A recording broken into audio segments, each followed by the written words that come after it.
ఈవేళ మనము 22వ అధ్యాయము షిరిడి సాయిబాబా గారి జ్ఞానామృతంతో ఈవేళ క్లాస్ మొదలు పెడదాం. ఈ అధ్యాయంలో మనం చదవబోయే విషయాలు ఏంటంటే, బాబాసాహెబ్ మిరీకర్, బాబాసాహెబ్ బుట్టి, అమీర్ షక్కర్ అండ్ హేమట్ పంత్. ఈ నలుగురి విషయాలు మనం చర్చిస్తున్నాం. అంటే ఇందులో బాబా గారి లీలలు వారితో కలిసి ఉన్నాయి. సర్పములను చంపట గురించి బాబా అభిప్రాయం ఇందులో ఉంది. చదువుదాం. ప్రస్తావన. బాబాను ధ్యానించుట ఎట్లు? భగవంతుని నైజము గాని స్వరూపము గాని అగాధములు. చూసారా, భగవంతుని నైజం మనకు అర్థం కాదు. ఏదో మన పుస్తకాల్లో చదివాము. సో మహావిష్ణు అయితే ఇలాగా, శివుడు అయితే అలాగా, ఇంకా మరో ఫలానా దేవుడు అయితే ఇలాగా. అంటే వారు భూమి మీద నిర్వహించిన కొన్ని బాధ్యతలు లేదా కొన్ని పనులను బట్టి వారి లక్షణాలు ఇలా ఉంటాయని చెప్పేసి మనం అనుకోవడము. ఈ అష్టోత్తరము సహస్రము ఇట్లాంటి కీర్తించే స్తోత్రాలు శ్లోకాల్లో వారి యొక్క రూపాన్ని వర్ణించడము, వారు చేసిన పనిని వర్ణించడము ఇట్లా జరిగాయి. కాబట్టి మనము దేవుడి యొక్క నైజం ఏ విధంగా ఉంటుంది అనుకుంటాం. స్వరూపము అంటే యాక్చువల్గా ఏ దేవుడైనా సరే నిరాకారము, మనమైనా అంతే. అసలు మనం ఏంటి? ఆత్మ. ఆత్మ అంటే ఒక ఎనర్జీ. మళ్ళీ మనకు రూపం ఏంటి?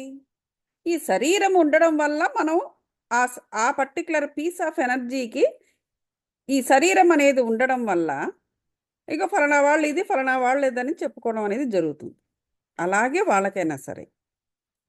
కానీ ఎప్పుడు అలాగే ఉంటున్నామా మనము? ఇప్పుడు నేను ఈ జన్మలో గౌతమి అనే ఒక స్త్రీగా మీకు నేను పరిచయం అయ్యాను. సో ఎప్పుడు నేను ఇలాగే ఉంటానా? అంటే మరో జన్మ మరో జన్మ మరో జన్మ ఎత్తినా కూడా నాకు ఇదే రూపము, ఇదే పేరు, ఇదే విధంగా ఉంటానా? ఉండను కదా. ఇంతకు మునుపు అలా ఉన్నానా? ఇంత మునుపు కూడా అలా ఉండను. అలా ఎన్నిసార్లు నేను జన్మ ఎత్తుంటానో అన్నిసార్లు ఏ ఒక్కసారైనా సరే మరోసారితో మ్యాచ్ అయ్యిందా? కానీ అది నేనే. ప్రతి జన్మలోనూ అది నేనే. కానీ నా రూపము కానీ నా నా ఏది కూడా మ్యాచ్ కాదు ఒక జన్మతో ఇంకొకటి. అంటే ఏంటి? నేను అనేది ఆత్మకు, నేను అనేది ఒక ఆత్మ. ఈ ఆత్మ యొక్క నైజము అగాధము. ఎన్ని జన్మలు ఎత్తుతున్నానో ఎవరికి తెలుసు? నేను ఏనాటి ఆత్మో నాది. అలాగే మీరైనా కూడా. అంటే నా నైజం ఎటువంటిది అంటే నా ఆత్మ యొక్క నైజం ఎటువంటిది, దాని యొక్క నిరాకార రూపంలో ఉండేటప్పుడు దాని వైఖరి ఎలాంటిది అన్నది ఎలా తెలుస్తుంది? అది ఒక అగాధం. అంటే ఇక తెలియదన్నమాట. ఓ ఈమె ఇలాగా ఆమె అట్లాగా అనుకోవడానికి లేదు అక్కడ. ఈ జన్మలో నేను ఇలా ఉన్నాను, ఇక ముందు జన్మలో ఎలా ఉంటానో తెలియదు. అంటే అది నేనే, మళ్ళీ ఇది నేనే, ఇంత మునుపు కూడా నేనే. సో అటువంటి మనమే మన నైజమే, మన లక్షణమే అక్కడ అగాధమైనప్పుడు భగవంతుడు కొన్ని కోట్ల సంవత్సరాల నుంచి ఉంటాడు. ఆయన ఇంకెంత అగాధమై ఉంటాడు. ఏంటది? మర్చిపోయి ముందు పెట్టండి ఫ్రంట్ లో. కాబట్టి నేను వేదములు తిందాం గాని అనుకుంటే అడుగుని పడిపో. 1000 నాలుకల గల ఆదిశేషుడు గాని దాన్ని పూర్తిగా వర్ణింపలేరు. చూడండి. సో ఈ నైజాన్ని, ఒక ఆత్మ యొక్క నైజాన్ని, అది భగవంత ఆత్మ కావచ్చు, నీ ఆత్మ కావచ్చు, ఒక భగవంతుని ఆత్మను వర్ణించడము ఇది అని చెప్పడము వేదముల వల్ల గాని 1000 నాలుకల గల ఆఖరికి ఆదిశేషుడు వల్ల కూడా కుదరని పని. భక్తులు భగవంతుని రూపమును చూసి కనుగొని తీరవలెను. ఎందుకనగా తమ ఆనందమునకు భగవంతుని పాదములే ముఖ్య మార్గమని వారికి తెలియను. కానీ భక్తుడు అనేవాడు ఎట్లా ఉంటాడు? భగవంతుని రూపాన్ని చూసి తను చూసిన తను ఏ రూపాన్ని అయితే చూస్తాడో అదే భగవంతుడు అతను నమ్ముతాడు, ఆనందపడతాడు. ఆ రూపము, ఆ భగవంతుని యొక్క పాదాలే తన ఆనందానికి ముఖ్య మార్గము అని అతను నమ్ముతాడు. కాబట్టి అతని నమ్మకము ప్రకారము భగవంతుడు డెఫినెట్‌గా అదే విధంగా అతనికి సాక్షాత్కరిస్తాడు.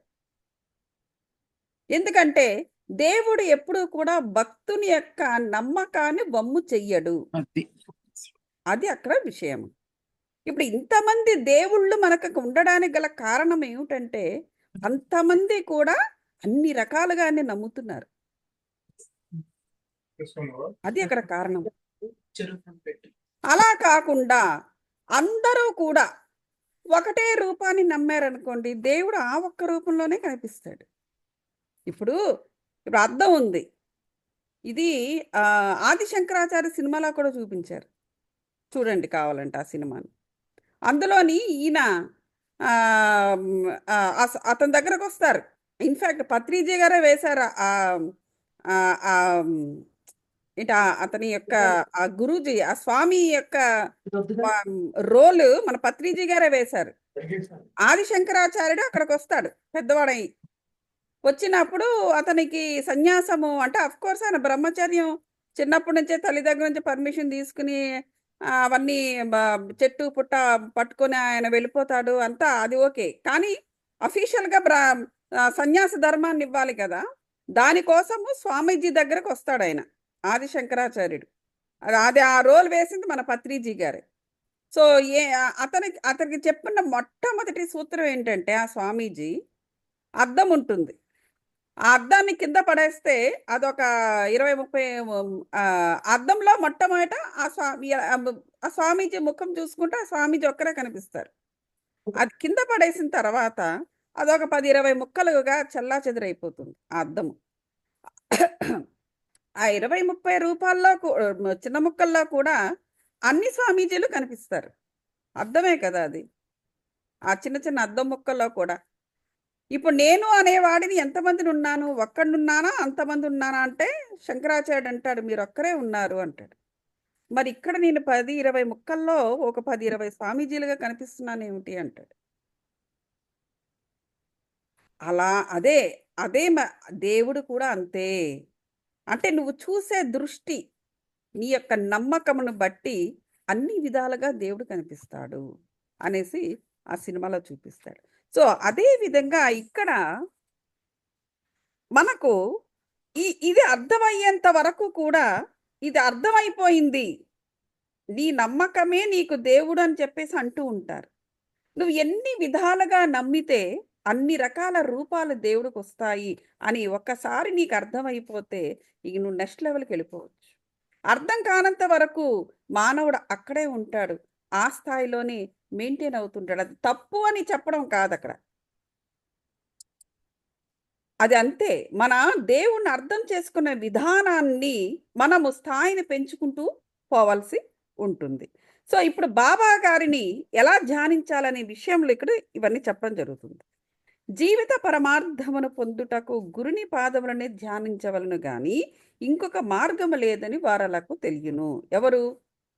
భక్తుడనేవాడికి తెలుస్తుంది జీవిత పరమార్థాన్ని పొందడానికి గురువు పాదాలు పట్టుకోవాలని. ఎందుకు తెలుస్తుంది? ఆ గురువే కదా మార్గం వేస్తాడు.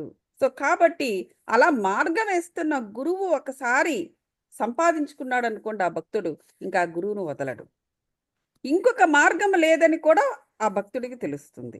హేమట్ పంతు ఒక సులభమైన మార్గమును ఉపదేశ రూపముగా చెప్పుచున్నాడు. ఏమిటో చూద్దాం. అది ధ్యానమునకు భక్తికి కూడా అనుకూలించును. చూడండి, ఈ ధ్యాన యోగము భక్తి యోగము మొదటి నుంచి వస్తుంది మనకు. భక్తి యోగము, ధ్యాన యోగము, జ్ఞాన యోగము. చూడండి, ఈ యోగం ఇదంతా కూడా యోగము. ఈ యోగాల్లో కూడా మనము స్టెప్ బై స్టెప్ వెళుతూ ఉంటాం. మోక్షము, నాకు మోక్షం కావాలండి అంటుంటారు. నాకు ఇక జన్మ వద్దండి, నాకు మోక్షం కావాలండి అంటారు. అంటే ఏమిటి అని అడిగితే మళ్ళీ చెప్పలేరు. ఇంక నాకు మళ్ళీ జన్మ వద్దు అనుకోవడమే మోక్షము అనుకుంటారు. కానీ నిజానికి అది కాదు. నువ్వు నీ స్థాయి ఒకదాని తర్వాత ఒకదాని తర్వాత వెళుతున్నావు అంటే మొదటి దాన్ని వదిలేస్తున్నావు నువ్వు. అంటే అక్కడే నీకు ఒక మోక్షం వచ్చేసింది. ఆ మోక్షము వచ్చి భక్తి యోగం నుంచి నువ్వు ధ్యాన యోగంలోకి వెళ్ళిపోయావు అంటే నీకు భక్తి లో ఉండేటప్పుడు నువ్వు చేసే వాటన్నిటి నుండి కూడా నువ్వు బయటపడ్డావు. అక్కడ మోక్షం నీకు వచ్చింది కాబట్టే నువ్వు ధ్యాన యోగానికి వెళ్ళావు. ఆ నెక్స్ట్ నువ్వు ధ్యానం గంటలు గంటలు కూడా చేయాల్సిన అవసరం ఉండదు. అది కూడా నువ్వు మోక్షం వచ్చేసింది అంటే ఇంకో నువ్వు కేవలం జ్ఞానయోగంలో ఉంటావు. సో ఇక్కడ హేమట్ పంత్ సులభమైన మార్గం ఉపదేశిస్తున్నాడు. ఏమిటో చూద్దాం. అది ధ్యానానికి భక్తికి కూడా అనుకూలించుకుంటా. ఏమిటో నెలలో నెలలో కృష్ణపక్షమున రాను రాను వెన్నెల క్రమముగా క్షీణించును. వెన్నెల క్రమముగా క్షీణించను. మనకు తెలుసు కదా, కృష్ణపక్షము శుక్లపక్షము కృష్ణపక్షము అంటాము మనము. శుక్లపక్షంలో ఏం జరుగుతుంది?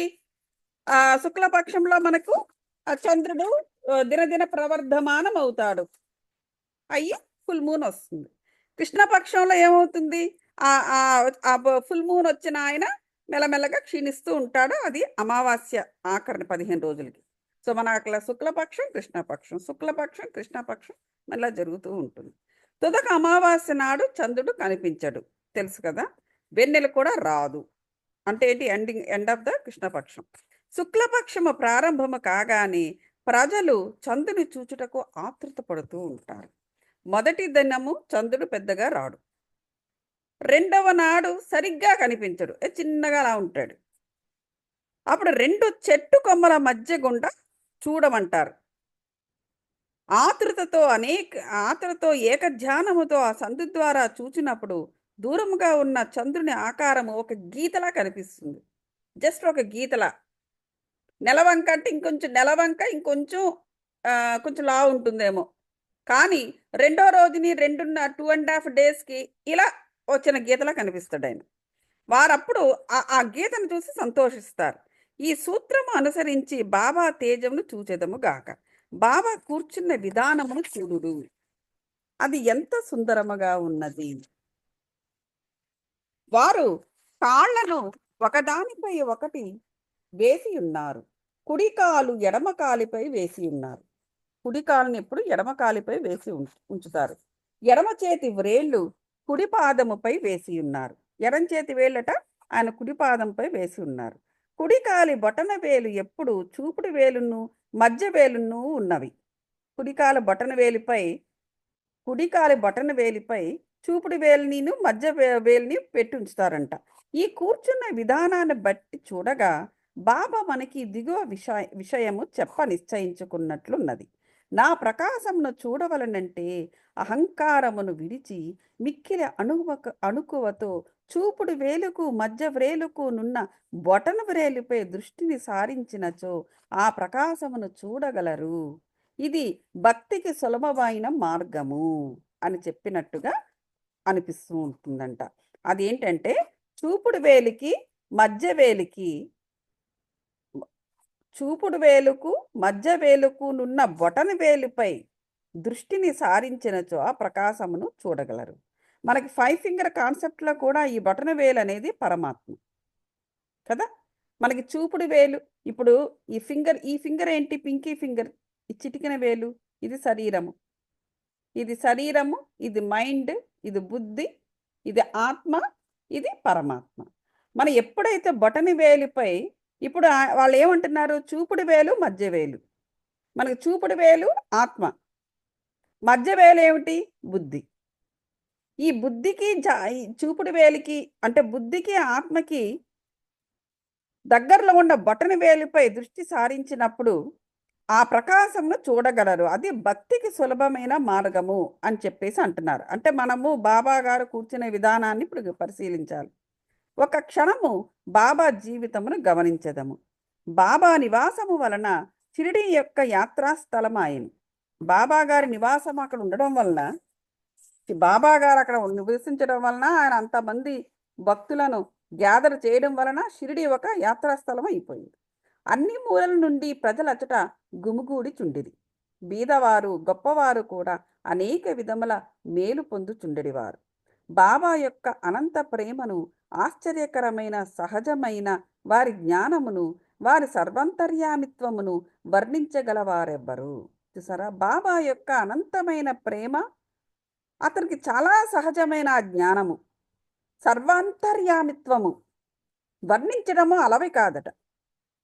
వీనిలో ఏదైనా ఒకదానిని గాని అన్నియు గాని అనుభవించిన వారే ధన్యులు.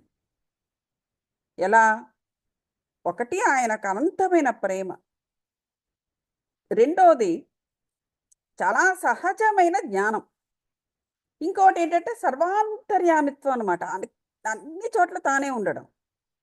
ఈ మూడింటిని కూడా ఎక్స్పీరియన్స్ చేసిన ఆనాటి మనుషులు చాలా ధన్యులు అని చెబుతున్నారు. ఒక్కొక్కప్పుడు బాబా దీర్ఘ మౌనాన్ని పాటించేవారు. అది వారి యొక్క బ్రహ్మబోధము.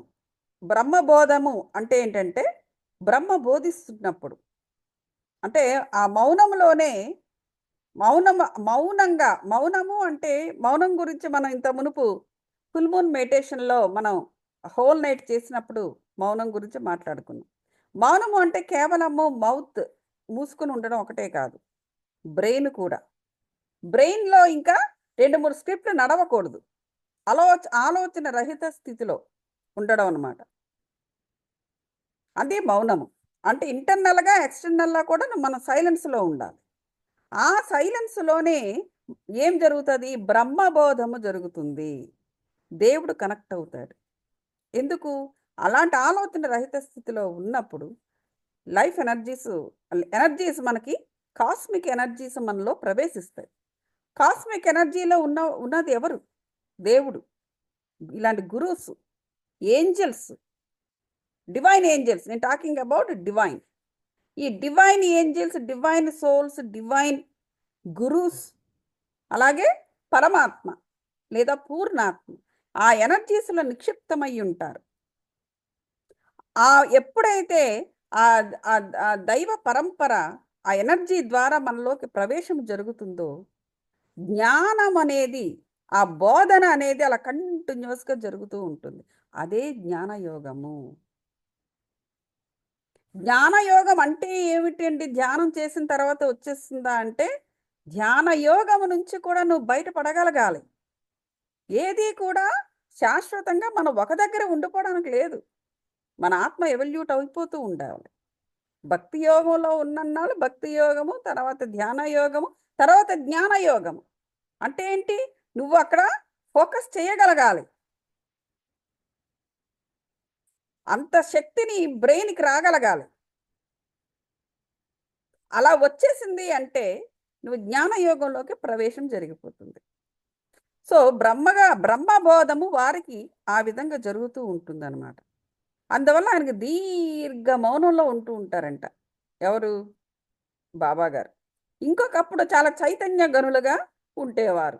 ఇంక అటు, ఇటు, అటు అసలు ఆయన చాలా చైతన్యవంతంగా ఉంటూ ఉండేవాడంట ఆయన. ఆనందమునకు అవతారంగా భక్తులచే పరివేష్టితులై ఉండేవారు. ఆనందం అంటే ఈయనేనేమో అన్నట్టుగా చలాకీగా, చురుకుగా తిరుగుతూ ఉండేవారంట. ఒక్కొక్కప్పుడు వారు నీతి బోధించు కథలను చెబుతూ ఉండేవారు. ఎక్కడెక్కడో కథలు, అన్నీ కూడా నీతి కథలు అలా వస్తూ ఉంటాయి. జ్ఞానయోగంలో ఉన్నవారికి పైనుంచే వస్తూ ఉంటాయి కాస్మిక్ ఎనర్జీస్. అదలా చెప్పుకుంటూ వెళ్ళిపోతూ ఉంటారు. ఇంకొకప్పుడు హాస్యము, తమాషా చేయటంలో మునిగిపోతూ ఉండేవారు. అంటే ఏంటంటే, ఆయన ఫ్రీ ఫ్లో అన్నమాట. భౌతిక స్థాయి నుంచి జ్ఞానము, జ్ఞాన స్థాయి నుంచి భౌతిక స్థాయి. అలాగా ఆయన ఫ్రీ ఫ్లో. ఆయన ఆత్మ. ఎందుకంటే అన్ని యోగాలు కూడా ఆయన చేసుకుంటూ వెళుతున్నారు కాబట్టి, అన్ని యోగాలను దాటి అతను స్థాయి పెంచుకున్నారు కాబట్టి, ఫ్రీగా ఒకసారి ఇక్కడ నుంచి ఉంటారు, ఒకసారి అక్కడికి వెళతారు, వస్తారు, వెళతారు. అలా ఫ్రీ ఫ్లోలో ఉంటుంది ఆయన ఆత్మ. ఒకసారి చిన్న పిల్లలతో ఆడుకుంటారు. చిన్న పిల్లలు ఎలాగుంటారు?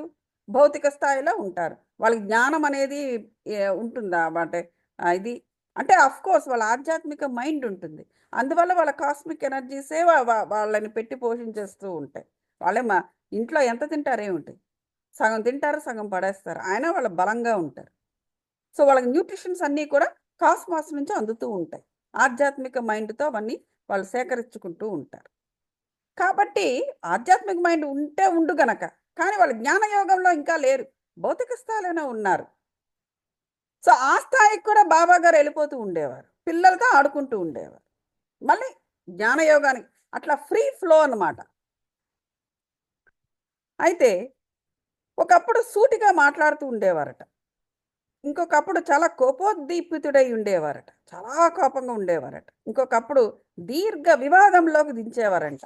Continuous discussion, discussion, discussion. అనేక సార్లు ఉన్నదున్నట్లుగా మాట్లాడిస్తూ ఉండేవారు. అంటే మరి యోగి అనేవాడు సత్యమే పలకాలి. ఎందుకంటే యోగి నోటి నుంచి ఏదొస్తే అది నిజం, అది జరుగుతది. అదొక ప్రాబ్లమ్ ఉంటది పాపం వాళ్ళకు. అవతల వాళ్ళకా నిజం చెప్పడానికి అవ్వదు. ఎందుకంటే వాళ్ళు యాక్సెప్ట్ చేయరు. అబద్ధం చెప్పాలంటే వీడికి ప్రాబ్లమ్. నిజం చెబితే అవతలోడికి ప్రాబ్లమ్. ఈ ప్రాబ్లమ్స్‌లో వాళ్ళు సతమతం అయిపోయి అందుకనే మౌనాన్ని పాటించేస్తారు. మౌనం ఖతం అక్కడితో. ఇక మౌనం అంటే ఇంక అంతా వెళ్ళిపోవాల్సిందే ఇంక. సో, ఆ విధంగా ఉంటుంది. అందువల్ల ఎప్పుడూ కూడా ఉన్నదున్నట్టుగా మాట్లాడేసేవారు. ఈ ప్రకారముగా వారు అనేక సలహాలు అవసరం ప్రకారము అనేక మందికి ఇచ్చుతూనే ఉండేవారు. వారి జీవితము అగోచరమైనది. అంటే అగోచరము అంటే గోచరించదనమాట. ఆయన ఏం చేస్తాడో ఫైనల్‌గా ఎవ్వరికీ అర్థం కాదు. మన మేధాశక్తికి భాషకు అందుబాటులో ఉండేటిది కాదు. ఎవ్వరికి అర్థమయ్యేది కాదట. బాబా గారు what is he up to అన్నది. వారి ముఖమును చూచుట యందు ఆసక్తి గాని, వారితో సంభాషించుట యందు గాని, వారి లీలలు వినుట యందు గాని తనివి తీరెడిది కాదు. అయినప్పటికీ సంతోషముతో ఉప్పొంగుచుండెడి వారము. వర్ష బిందువులను లెక్కించగలము. తోలు సంచిలో గాలిని ముయ్యగలము. కానీ బాబా లీలలను లెక్కింపలేము. చూడండి. వానిలో ఒక్కదాన్ని గురించి నేను చెప్పెదను. భక్తుల ఆపదలను కనుగొని భక్తులను వారి నుండి సకాలమున బాబా ఎట్లు తప్పించుచుండెనో ఇచ్చట చెప్పుదము. ఓకే. ఏం చెప్తున్నారు ఇక్కడ? బాలాసాహెబ్ మిరీకర్ అంట. ఈయన గురించి చెప్తున్నారు. సర్దార్ కాకాసాహెబ్ మిరీకర్ కొడుకగు బాలాసాహెబ్ మిరీకర్ కోపర్గాంకు మామలతాదారుగా ఉండెను. చితిలీ గ్రామ పర్యటనకు పోవుచుండెను. ఎవరు? ఈ బాలాసాహెబ్. మార్గ మధ్యమున బాబాను చూచుటకు షిరిడి వచ్చెను. మసీదుకు పోయి బాబాను నమస్కరించెను. అతని యోగక్షేమాల గురించి మాట్లాడినప్పుడు బాబా జాగ్రత్తగా ఉండవలనని హెచ్చరిక చేయుచు ఇట్లడిగాను. నీకు మన ద్వారకామాయి తెలియనా? బాబా సాహెబ్ బోధపడకపోవటచే కాముగా ఊరుకున్నాడు. ఆ ప్రశ్నకి సమాధానం చెప్పలా. నీకు ద్వారకామాయి తెలియనా అంటే మరి ఇప్పుడు ద్వారకామాయి వెళ్ళాడు కదా అతను. తెలియనా అంటే ఇప్పుడు ఏం సమాధానం చెప్తాడు? కాముగా ఊరుకున్నాడంట. అంటే దానికేదో అర్థం ఉంటుంది. కానీ ఇతను ఏం చెప్పాలో తెలియక ఊరుకున్నాడు. నీవిప్పుడు కూర్చున్నదే ద్వారకామాయి. ఎవరైతే ఆమె తొడపై కూర్చుందరో ఆమె వారిని కష్టాల నుండి, ఆతురతల నుండి తప్పించును. ఈ మసీదు తల్లి చాలా దయార్థ హృదయురాలు. ఆమె నిరాడంబర భక్తులకు తల్లి. వారిని కష్టముల నుండి తప్పించును. ఒక్కసారి మనుజులు ఆమె తొడపై కూర్చున్నచో వారి కష్టములన్నీయూ పోవును. ఎవరామె నీడన ఆశ్రయించెదరో వారికి ఆనందము కలుగును అనెను. చూసారా? ఇతనికి అదే కదా! ఏదో ఆహ్, ఇతనికి ఇతను ఏమి ఉన్నాయో ఈ బాలాసాహెబ్‌కి బాబా గారు ఆ విధంగా చెప్పారు. సో, నువ్విప్పుడు కూర్చున్నదే ద్వారకామయి. నువ్వు ఆవిడ దయార్థ హృదయురాలు ఈ ద్వారకామయి. ఆమె తొడపై ఎవరు కూర్చున్నా కూడా ఆవిడ ఒక తల్లి. తల్లి పిల్లల యొక్క కష్టాలను తీర్చినట్టుగా అందరి యొక్క ఆతృతల్ని, కష్టాల్ని కూడా తీరుస్తుంది అని చెప్పారంట. ఎవరామె నీడని చెప్పారంట. పిమ్మట బాలాసాహెబ్‌కి ఊదీ ప్రసాదం ఇచ్చి వాని శిరస్సుపై చెయ్యి వేసెను. బాలాసాహెబ్ తిరిగి వెళ్ళిపోయాడు. పోచుండగా మళ్ళీ బాబా ఇలా అన్నారంట. నీకు పొడుగాటి బాబా తెలియనా అని అడిగారండి. అనగా సర్పము ఎడమ చేతిని మూసి దాని కుడి చేతి వద్దకు తెచ్చిన పాము పడగ వలె వంచి అది మిక్కిలి భయంకరమైనది. దాని ద్వారకామాయి బిడ్డలనేమి చేయగలదు?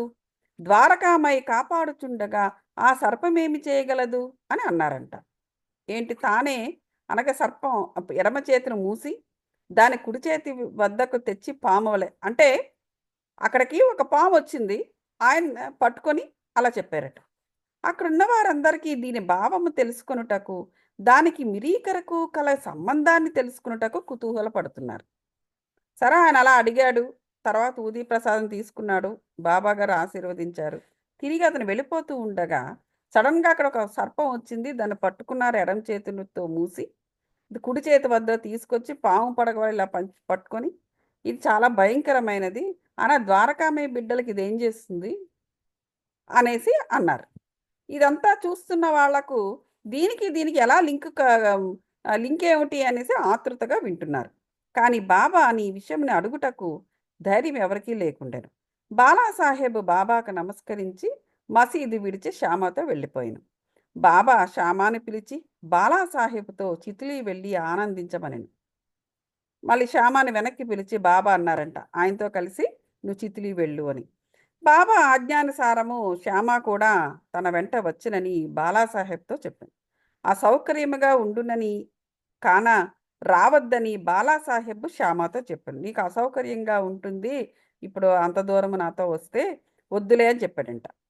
శ్యామ బాబాకి సంగతి తెలిపాను. మళ్ళీ బాబాకి వెళ్ళి చెప్పాడంట శ్యామ వద్దంటున్నాడు అనేసి.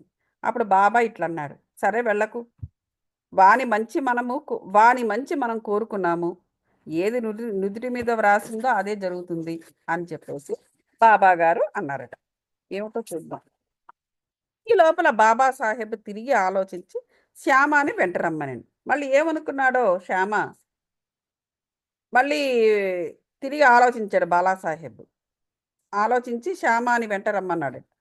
శ్యామ బాబా వద్దకి మళ్ళీ ఏగి మళ్ళీ నన్ను రమ్మంటున్నాడు, మరి వెళ్ళొస్తానని చెప్పేసి సెలవు పుచ్చుకుని బాలాసాహెబ్ తోటి టాంగాలో కూర్చున్నాడు. వారు రాత్రి 9 గంటలకు చితిలి చేరారు. ఆంజనేయ ఆలయంలో బస చేశారు. కచేరీలో పనిచేయవారెవరూ రాలేదు. కావున నెమ్మదిగా ఒక మూల కూర్చుని మాట్లాడుకుంటున్నారు. చాప పైన కూర్చుని బాలాసాహెబ్ వార్తాపత్రిక చదువుతుండెను. అతడు ధరించిన అంగవస్త్రముపై ఒక సర్పం ఉండెను. చూడండి, దాన్ని ఎవరు చూడలేదు, కానీ అది బుస కొడుతూ కదులుచున్నది.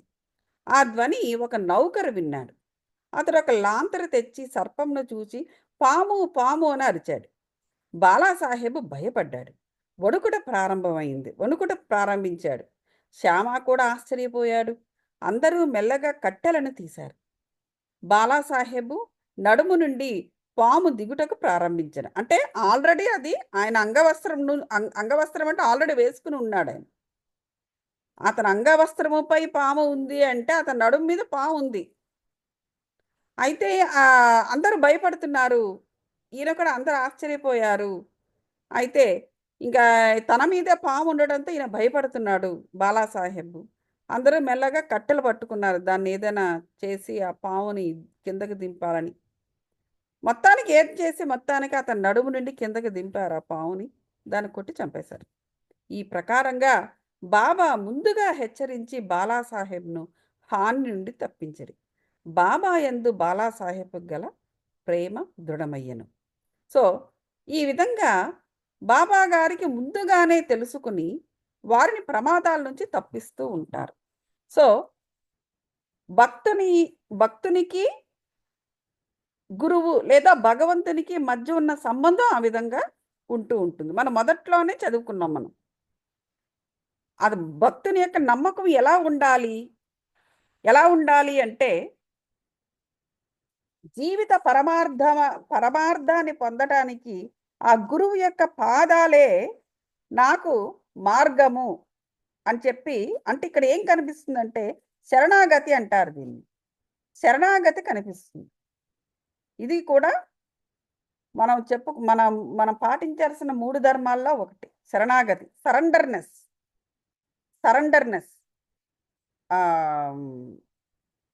ఆ శ్లోకం గుర్తు రావట్లేదు కానీ ఎగ్జాక్ట్గా కృష్ణుడు కూడా చెబుతాడు, యోగులకు, తత్వవేత్తలకు, గురువులకు శరణాగతిని మనము చూపించాలి. వాళ్ళ నుంచి మన జ్ఞానాన్ని పొందాలంటే కంప్లీట్గా మనల్ని మనం సరెండర్ అయిపోవాలి.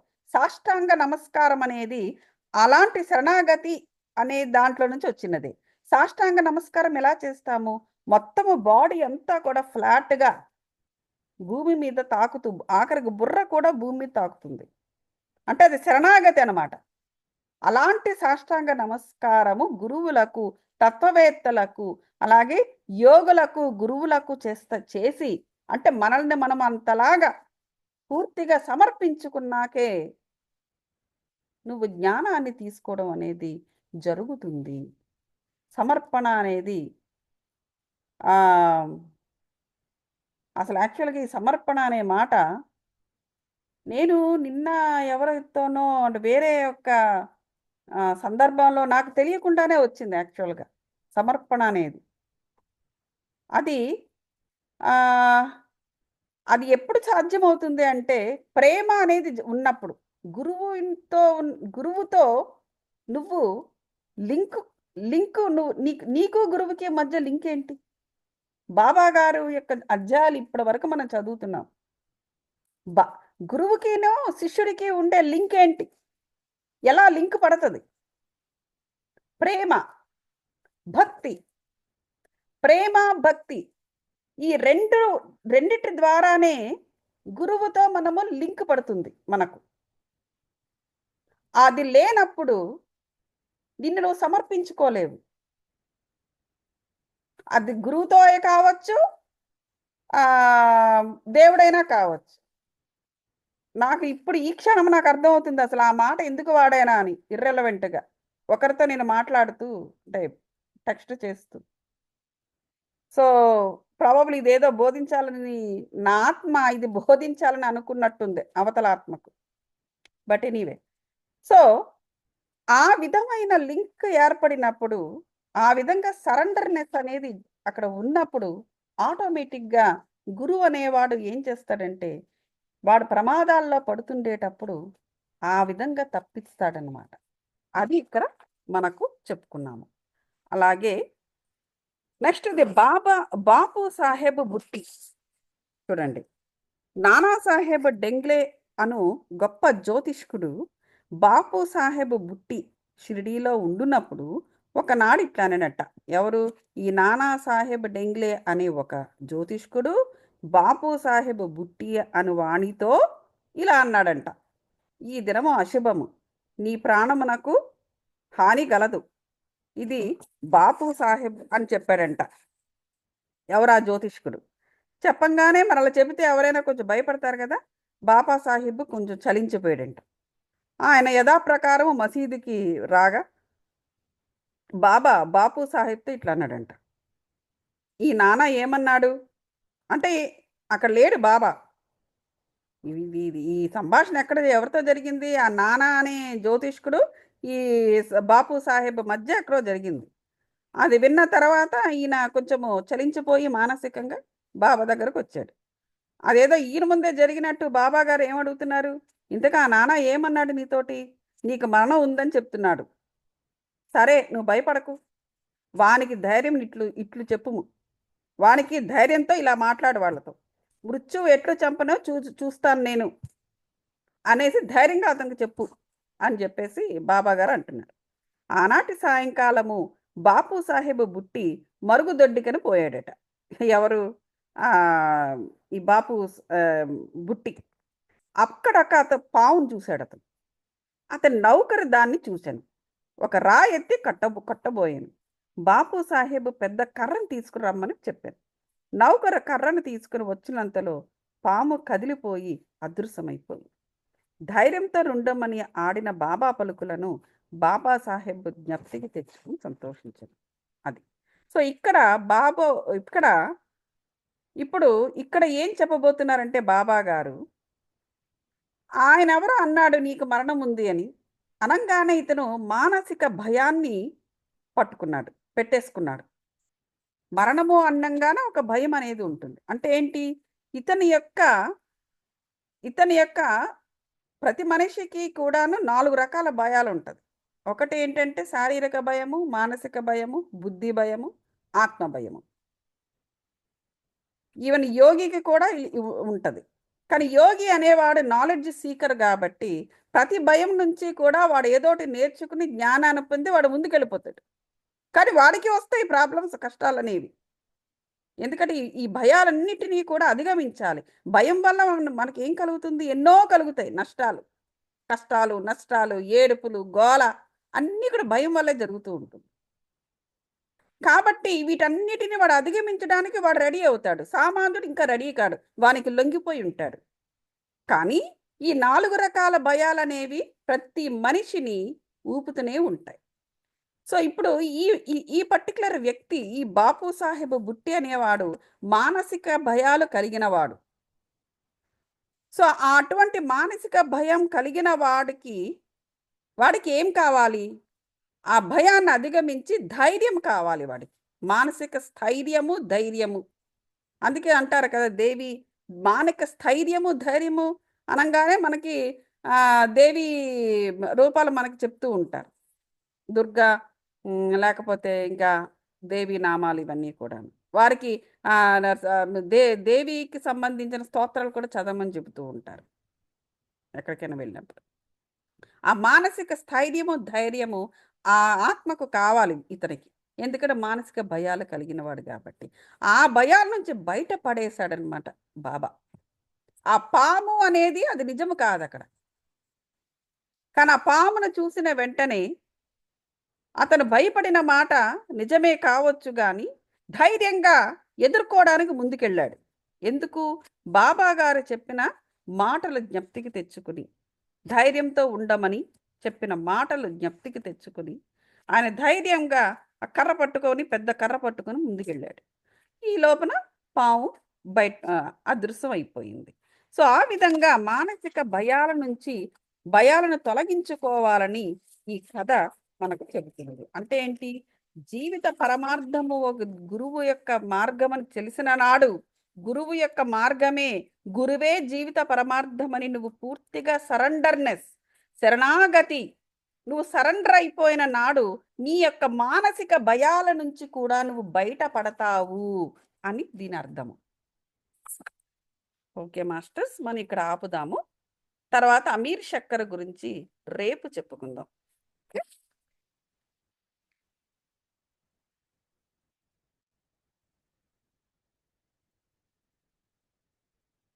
మెడిటేషన్ చేద్దాం మాస్టర్స్. రెడీ కండి.